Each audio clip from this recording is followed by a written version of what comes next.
지금은 잘 눈에 띄지 않지만 오래전에 이 자동차 타고 가다 보면 이제 앞차 뒤에 물고기 모양의 장식을 붙여 놓은 차들을 종종 볼 수가 있었습니다. 그리고 그 물고기 모양 안에는 조금 읽기 힘든 알파벳 5글자 써 있는 것을 보신 분들도 있을 터인데요.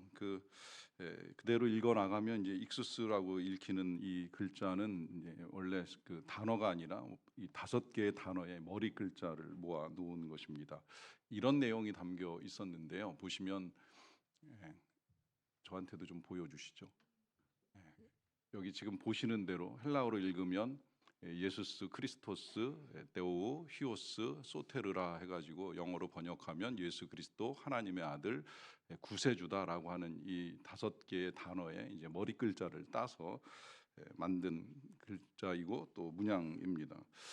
이것을 다는 이유 뭐 아시겠지만 이것이 이제 초대교회에 예수님을 믿고 교회를 이루었던 성도들이 고백했던 신앙의 내용이고 또 오늘 우리가 이제 보게 되는 사도신경의 2번째 문장을 담은 내용이라고 할 수가 있습니다. 하나님의 유일하신 아들 예수 그리스도를 믿사오며라고 할 때의 고백이 지금 이 글자 속에 들어 있습니다. 우리는 고난주간과 부활절을 보내면서 우리 예수님께서 어떤 일들을 하셨고 또 어떤 일들을 하신 그것이 이제 우리에게 어떤 의미가 있는가 하는 것을 살펴보았습니다. 그것은 십자가와 부활이 이제 우리의 구원을 위한 하나님의 아들로서의 사역이다라고 하는 것인데, 이때 이 십자가와 부활이 단순히 그냥 우리의 구원을 위한 것만 드러내시는 것이 아니라 예수님께서 하나님의 아들이시라는 사실도 함께 보여준 것이다라고 하는 말씀도 드렸습니다. 그것이 아니라면, 우리 예수님께서 하나님의 아들이 아니시라면 실상 십자가만으로 내지는 뭐 부활만으로 우리가 예수님을 믿을 이유는 없다라고 하는 것이지요. 그러나 우리가 이 예수님을 하나님의 아들로 믿기 때문에 이제 제일 먼저 전능하신 하나님을 아버지로 믿는 믿음과 바로 뒤이어서 그분이 하나님의 아들이라고 하는 이 고백을 하게 되는데요.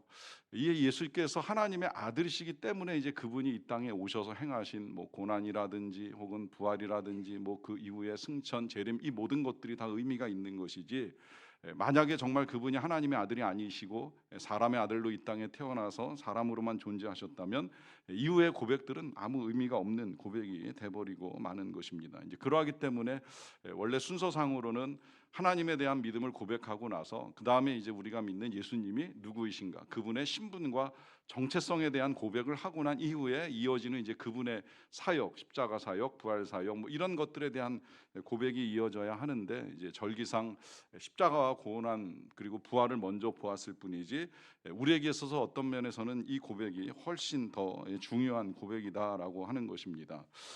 중요하다고 말씀을 드리는 이유는 이제 처음에 교회가 세워지고 예수님을 믿는 사람들이 생겨나게 됐을 때 이 사람들이 많은 어려움을 겪었는데, 그 어려움을 겪은 이유는 다른 거 아니에요. 바로 이 고백 때문입니다. 이 고백 때문에 유대교인들에게도 핍박을 받고 또 로마 사람들에게도 박해를 받는 어려움을 겪습니다.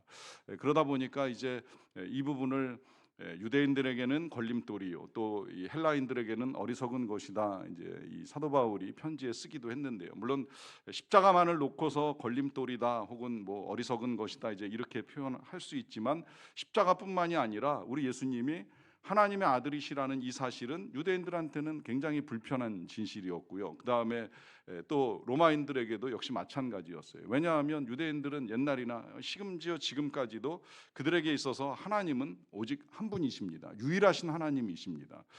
하늘 위에도 하늘 아래에도 땅 아래까지라 할지라도 이 세상에 존재하는 신은 오직 여호와 한 분뿐이시다, 이와 같은 믿음을 가지고 있기 때문에 그분에게 아들이 있다, 그렇다고 하면 하나님이 두 분이시라는 말이야. 이제 이런 사실을 받아들이는 것이 불편한 일이 될 수밖에 없었던 것이고요. 또 한편 로마인들은 이 시저 황제가 당시 나라와 세상을 지배하는 신처럼 여겨졌기 때문에 그 이외에 또 다른 왕이신 예수 그리스도가 존재한다는 사실을 받아들이는 것이 어려웠어요. 그래서 예수를 믿는 사람들을 모아다 핍박하는 일들을 서슴지 않았지요. 그럼에도 불구하고 이제 우리는 이 고백을 합니다. 초대교회 성도들은 이제 그래서 편지에도 그런 내용을 주고받았다고 여겨집니다. 사람이 마음으로 믿어 의에 이르고 입으로 시인하여 구원에 이른다라고 했을 때 이 시인이 그냥 단순히 나 예수님 믿어 정도의 고백이 아니라는 거예요. 이 고백 때문에 유대인들에게나 헬라인들에게 어떤 핍박과 시련을 겪는다고 할지라도 이 사실, 예수 그리스도가 나의 구주라는 사실에 대한 고백을 멈추지 않겠다라고 하는 이 시인으로 말미암아 구원을 받을 것이라고까지 말씀을 하신 것입니다. 그렇다고 하면 한번 생각을 해볼 필요가 있지요. 당시의 성도들은 도대체 이 사실이 왜 그렇게 중요하기에 죽음을 불사하고 죽기까지 할지라도 이 고백을 하기 위해서 그렇게도 애를 썼는가? 이 고백이 왜 그들에게 그렇게 중요한 고백인가 하는 문제인데요. 제일 먼저 이제 우리가 고백하는 것은 그의 유일하신 아들 예수 그리스도가 하나님의 유일하신 아들이라라고 하는 고백입니다. 말씀드린 대로 이제 이것이 유대인들을 힘들게 했던 고백인데요. 왜냐하면 그들은 예수님이 나타나시기 전까지 이 사실을 들어본 적이 없거든요. 믿을 수도 없었거든요. 늘 들어오고 배워왔고 믿어왔던 것은 하나님은 한 분이시다. 신명기서에서도 하나님은 유일하신 분이시니 마음과 뜻과 정성을 다하여 그분을 섬기라는 말씀만 들어왔고 또 그 말씀을 전해왔기 때문에 그분에게 아들이 있다는 사실을 받아들이는 것이 어려웠어요. 그런데 이제 그렇다면 도대체 이 예수님은 어디에 계셨던 분이냐라고 하는 이 질문에 사도 요한은 복음서를 시작하면서 1장 18절에 이렇게 설명을 해줍니다. 본래 하나님을 본 사람이 없으되 아버지 품속에 있는 독생하신 하나님이 나타내셨느니라 합니다. 자, 따지고 보면 예수님을 본 사람도 없지만 하나님을 본 사람도 없어요. 그러니까 하나님도 예수님도 존재하시지만 가려져 있었고 숨겨져 있었다는 의미예요. 드러나지 않으셨다는 의미입니다. 그렇게 드러나지 않았던 하나님의 아들이신 예수님이 이제 그 품속에 계시다가 다시 나타나게 되셨는데, 이 표현이 이제 참 우리가 이해하기 힘든 표현이 돼버리고 만 거예요. 품속에, 그러니까 마치 태 속에 있었던 것처럼 이제 그렇게 여겨집니다. 그러다 보니까 탄생한 존재가 되고, 그러다 보면 예수님을 하나님으로 믿는 건 이제 더 어려워지는 거예요. 왜냐하면 신이 태어났다, 이게 말이 안 되는 이야기잖아요. 신은 피조물이 아닙니다. 예수님도 피조물이 아닙니다. 존재하고 계셨던 분이에요. 다만 숨겨져 있었고 드러나지 않았을 뿐이다라고 하는 것이지요.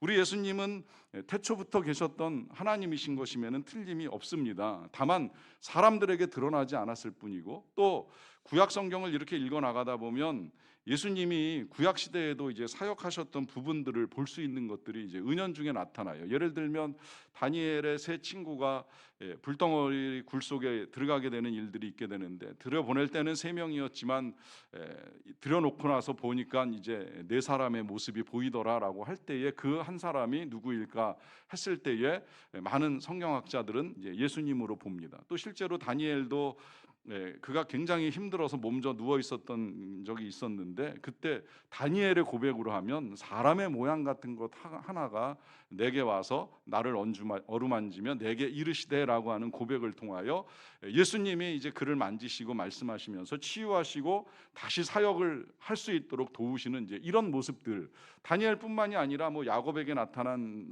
존재도 이제 그렇게 여길 수 있고요. 여러 가지 우리 예수님이 구약 중간중간에 이제 그 모습 내지는 그 살아계심을 보여주는 증거들을 우리가 볼 수 있습니다. 다만 이제 그분이 예수님이라는 것이 확실하게 이제 드러나지 아니하였기 때문에 숨겨져 있었다라고 하는 표현을 품속에라고 이제 사용을 한 것이고요. 또 여기서 이제 이 아들이라고 하는 표현을 사용하다 보니까 이 아들이라는 표현 자체도 우리 문화나 정서 속에서는 이제 제일 먼저 드는 생각은 출생 관계로 이해를 하잖아요.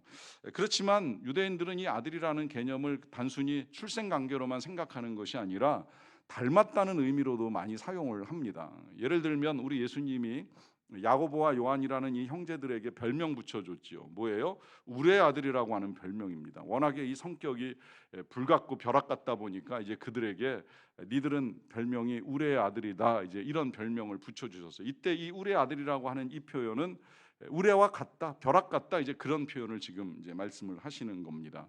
또 초대교회 성도들 중에 요셉이라고 하는 성도가 있었는데 그의 별명이 바나바입니다. 바 아들, 나바 위로해서 이제 위로의 아들이라고 하는 별명을 얻게 되었는데, 이 말은 그는 위로자다, 위로하는 것과 같다, 이제 이런 의미로 별명을 붙여준 거예요. 그러니까 아들이라고 하는 의미는 닮았다는 개념을 갖고 있는 거예요. 뭐 실제로 여러 관계들 속에서 아버지와 아들만큼 닮은 존재가 어디 있겠습니까? 이제 그러다 보니까 아들은 닮은 존재로 이제 이해를 하셔야 되는데, 그런 의미에서 우리 예수님이 하나님 같으신 분이다, 이제 이렇게 쓸 수는 있지만 이건 그냥 단순히 닮은 정도가 아니라 실제의 하나님이시라라고 하는 것이죠. 이제 그런 의미에서는 닮았다는 차원을 넘어서서 관계성을 가지고 이야기하는 거예요. 관계성.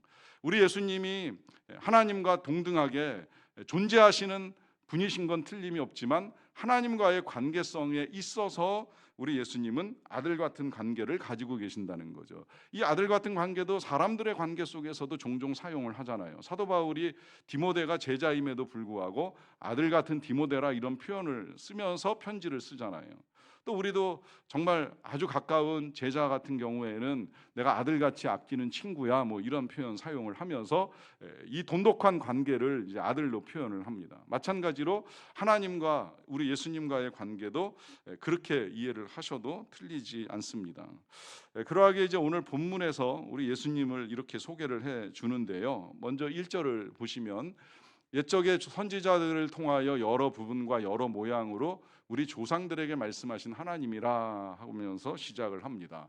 이 말씀은 이제 그동안에 우리 하나님께서 선지자들을 통해서 뭐 계시라든지 예언이라든지 환상이라든지 꿈이라든지 뭐 시라든지 다양한 방식으로 하나님을 우리에게 드러내시고 또 말씀을 해주셨다는 거예요. 실제로 하나님은 참 다양하고 여러 가지 방식으로 사랑과 그 뜻을 이제 우리에게 알 수 있게 해주셨다는 것을 볼 수가 있고요.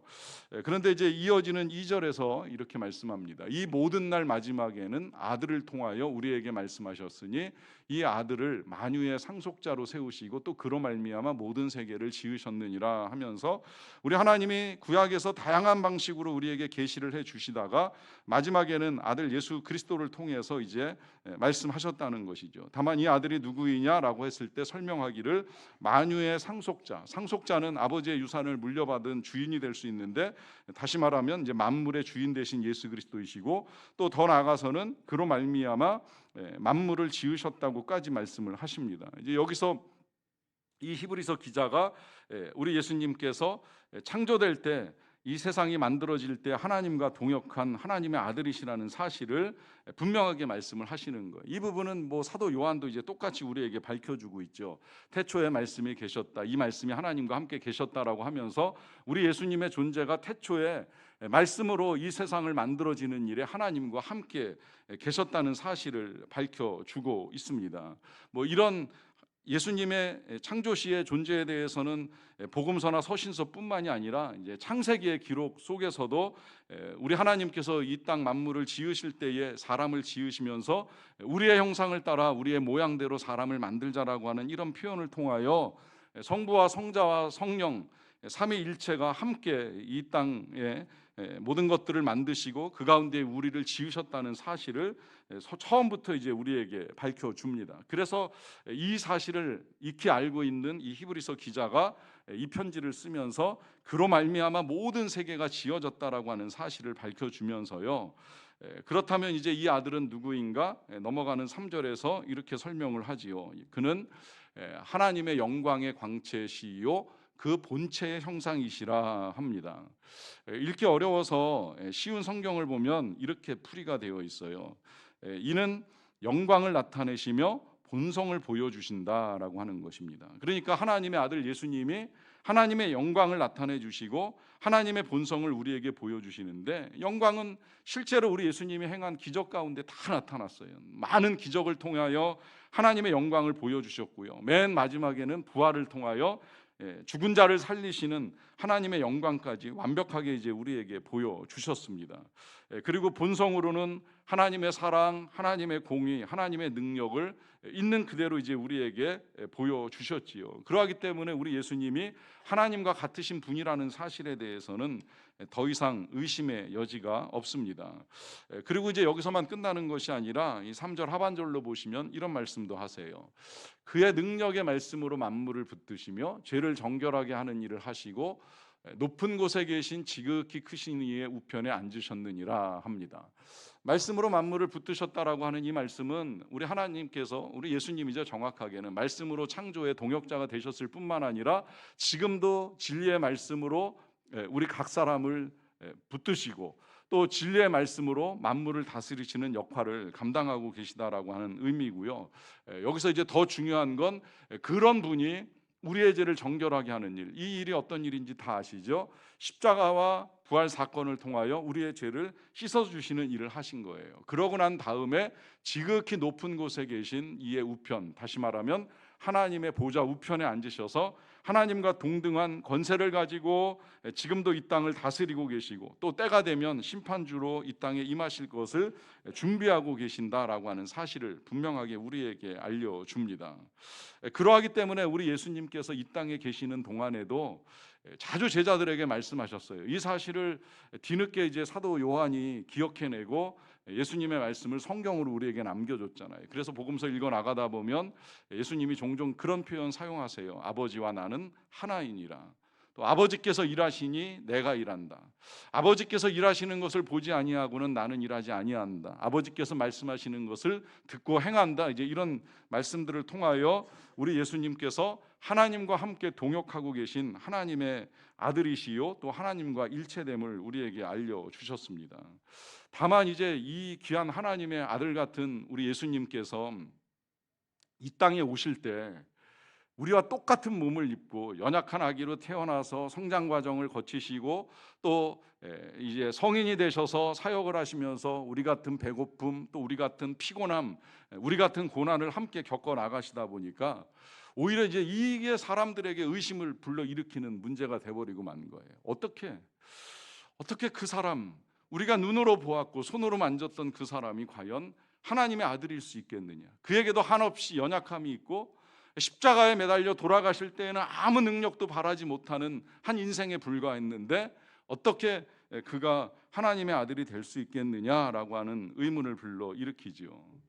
그럼에도 불구하고 초대교회 성도들이나 지금까지 우리들이 그분을 하나님의 아들로 믿으면서 이 신앙 고백을 하는 데에는 분명한 이유가 있습니다. 왜냐하면 오히려 그 연약한 그분이 그렇게 십자가의 고난을 당하시고 부활하심을 통하여 우리를 향한 하나님의 사랑을 완벽하게 드러내시고 증거하셨을 뿐만이 아니라 그로 말미암아 그가 살아계신 하나님의 아들이시라는 사실이 드러났기 때문입니다. 그래서 오늘 우리가 하고 있는 이 고백, 첫 줄에 하나님에 대한 고백 이후에 두 번째로 그의 유일하신 아들 예수님을 믿는 고백에는 중요한 고백이 뒤따르잖아요. 그 고백에는 예수님을 주라 하는 고백이 붙어 있습니다. 주 예수 그리스도입니다. 그분이 나의 주인이 맞다라고 하는 고백을 하는 거예요. 그분이 나의 주인이 맞다라고 하는 이 고백을 하는 것은 그분이 그만큼 나를 사랑하셔서 날 위해 이 땅에 오시고 죽으시는 일까지 겪으셨기 때문에 더 이상 무슨 사랑의 증거가 더 필요하겠는가라고 하는 분명한 믿음을 가지고 그 사랑을 드러내 주신 분이 나의 주님이십니다라고 하는 분명한 고백을 할 수가 있게 되는 것이죠. 그러하기 때문에 여러분 요 두 번째 사도신경의 고백에는요 그냥 단순히 우리의 고백만 들어있는 것이 아니라 우리 예수님을 중심으로 해서 예수님과 하나님과의 관계 또 예수님과 우리와의 관계가 이제 완벽하게 규명이 되어 있는 거예요. 예수님과 하나님과의 관계에 있어서는 예수님은 하나님의 아들 같으신 분이다라고 하는 걸로 밝혀지고 고백을 하는 것이고요.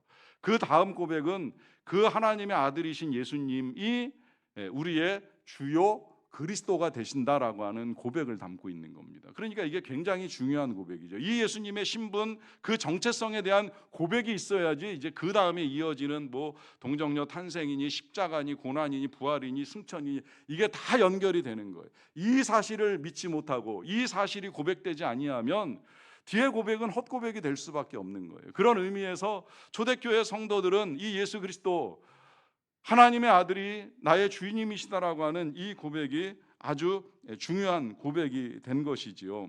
그리고 이 고백은 나만의 고백이 아니라 공동체의 고백이기 때문에 그의 유일하신 아들 우리 주라 하는 고백을 하는 거예요. 우리 모두의 주다. 함께 예배를 드리는 우리 모두의 주님이시다라고 하는 고백을 하는 겁니다. 그리고 이 고백을 통하여서 이제 삶의 방향이 정해지는 거예요. 아, 내가 주인이 아니구나. 내 삶의 주인, 내 생명의 주인, 내 건강의 주인, 내 재물의 주인, 내 자녀의 주인이 절대 내가 아니다라고 하는 이 고백을 통해서 하나님께 모든 걸 맡겨드리는 거예요. 우리의 생명권으로부터 명령권, 지배권, 이 모든 것들이 내가 아니라 하나님께 속하였다라고 하는 사실을 인정하는 거죠. 그러다 보니까 그 고백 가운데 핍박을 받든 죽음을 당하든 관계없는 거예요. 내 생명은 이미 하나님께 속하였고 하나님께 맡겨졌기 때문에 어떤 어려움도 두려움이 되지는 않는 거예요. 어떤 상황 속에서도 불안해하지 않는 거예요. 나에게 생명을 주시기 위하여 예수 그리스도가 죽으시고 부활하셨는데 그 주님께서 내 삶을 다스리신다면 얼마든지 하나님께 맡기고 얼마든지 예수님을 주인으로 믿고 그분만을 섬기며 살아가는 삶을 살 수 있게 된 것입니다. 그래서 이제 마지막에 예수님을 주님이라는 고백과 더불어서 예수 그리스도를 믿사오며라고 하는 고백을 하는데요. 이 예수 그리스도는 동일하지 않지요. 그러다 보니까 우리나라는 이제 예수와 그리스도가 싸운다 이런 말이 나올 정도가 돼버리고 말았는데요. 이게 이제 교회가 예수교가 있고 기독교가 있다 보니까 갈라지면서 다툰 거 아니냐라고 하는 이제 조롱 섞인 표현이 돼버리고 말았어요. 정확하게 이해를 하면 예수와 그리스도는 다르다고 하는 거 알고 계시죠. 예수는 사람의 이름입니다. 예수님 당시에도 그 이름을 쓴 사람은 예수님만은 아니었어요. 이 이름이 구약 성경에 이제 여호수아 이름이 헬라어로 바뀌면서 이제 사용된 이름인데 당시에는 그 이름을 가지고 쓰던 사람들이 많아요. 다만 이제 지금 이 시대에 그분에 대한 우리 예수님에 대한 존중의 의미로 이 이름을 이제 성명으로 쓰는 사람은 거의 없는 걸로 알고 있는데 당시에는 흔하디 흔한 이름이었어요. 그런데 그 가운데 지금 우리가 믿는 예수님을 믿고 그리스도로 고백하는 것은 이 그리스도가 다른 의미잖아요. 이 그리스도는 직함인데 특별히 정확한 해석으로는 기름 부음을 받았다라고 하는 의미를 가지고 있습니다. 헬라어로 기름 부으심을 받았다. 히브리어는 메시아로 기름 부으심을 받았다라는 뜻입니다. 동일한 단어인데요. 이 단어에 이 기름 부으심이 중요한 이유가 있죠. 왜냐하면 당시에 기름 부으심은 아무에게나 하지 않았거든요. 왕이라든지 선지자라든지 제사장에게만 기름 부음이 있었습니다. 그리고 이제 이 세 가지 기름 부으심이 예수님에게 집중이 되면서 예수님을 그리스도라고 우리가 이제 고백하게 되었는데 그렇게 이제 예수님에게 그리스도라고 하는 호칭을 쓸 수 있었던 건 예수님이 이 세 가지 사역을 동시에 이루시는 거예요. 말씀드린 대로 왕으로 우리를 통치하시죠. 제사장으로 우리의 죄를 속하는 일을 하셨습니다. 그리고 선지자로서 진리를 정확하게 말씀하시고 구약을 명백하게 해석을 해주심으로 말미암아 그분은 왕과 선지자와 제사장으로서의 모든 사역을 감당하신 그리스도가 되는 거예요. 그래서 제일 먼저 예수스 크리스토스라고 하는 고백이 나오는 것이지요. 그리고 그러하기에 이제 우리도 예수 그리스도를 믿는다라고 하는 고백을 할 수 있게 되는 것입니다. 그런데 놀랍게도 이제 예수님만 이 왕 같은 제사장의 사역을 감당하신 것이 아니라 예수님을 믿는 우리들에게도 이제 사도 베드로를 통해서 너희는 왕 같은 제사장이다라고 하는 이 칭호를 붙여 주셨어요. 왜 그런 표현을 사용했을까요? 왕이요 제사장 그러면 예수님이신데 우리도 어떻게 왕이요 제사장이라고 하는 호칭을 들을 수 있었을까요? 그것은 우리의 기름 부으심이 성령으로 말미암아 우리에게 이루어졌기 때문입니다.